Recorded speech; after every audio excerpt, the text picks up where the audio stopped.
Welcome to the GLAC studio. This is Gomathi, Siva Sankaran, founder CEO, the guiding light art company, building bright futures through art.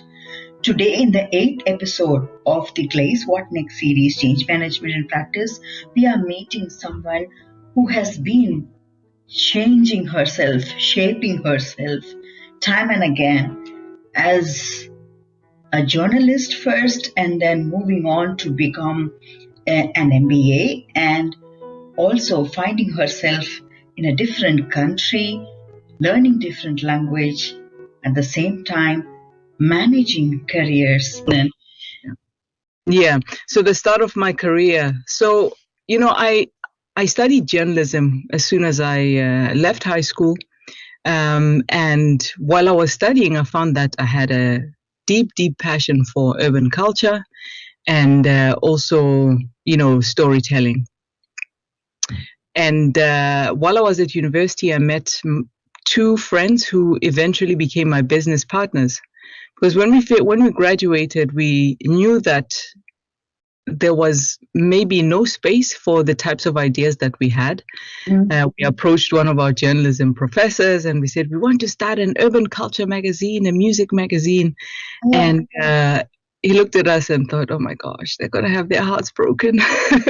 It was just so difficult at the time. It was barely a year after South Africa had its independence, its first democratic vote. So this was 1995, 1996 or so. Yeah. But straight after that, we decided that we're going to put our ideas and create a magazine. Went around pitching, very passionate 19, 20-year-olds, clueless, but brave enough to take, a step like that. And, eventually,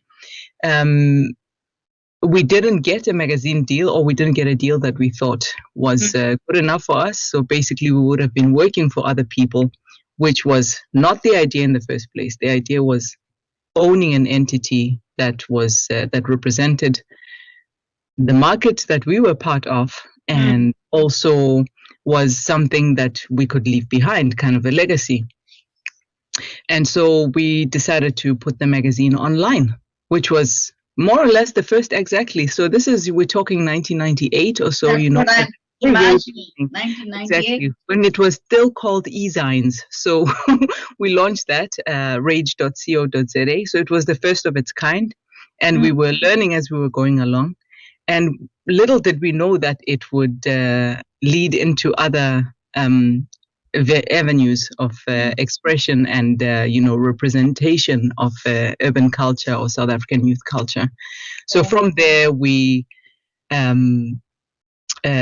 started doing television production.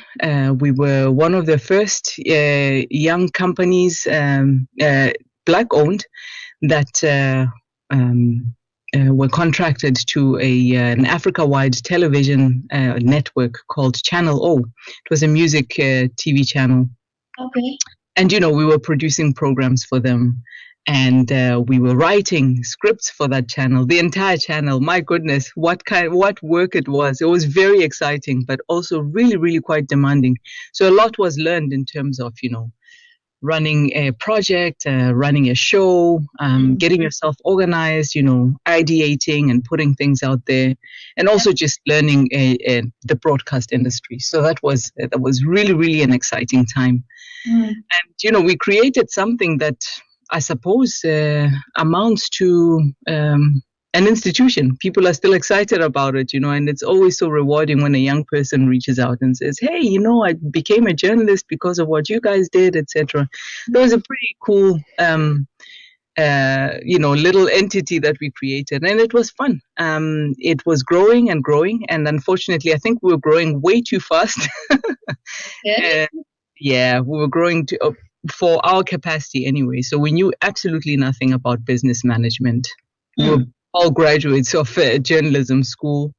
And we had this passion and this idea. And, of course, we learned a lot about business, but it was never quite enough, which is where the idea for doing an MBA came from. You could only learn so much it would have taken much longer if, let's say, I had, not acquired the skills that you could acquire from an MBA.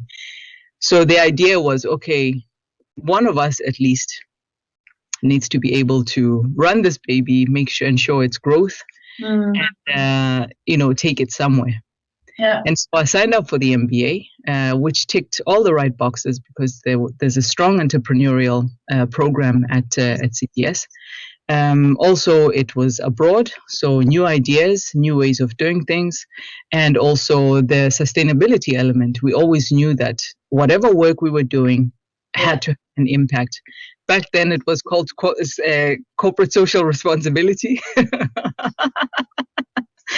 And that was a very strong element too. And, there was also, let's not forget the financial aspect, the Danida scholarship.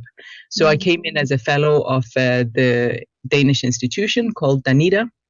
They awarded me a scholarship for attendance at CBS. And, there was an agreement between Denmark and South Africa that, students would be educated and then return back home to impart their skills.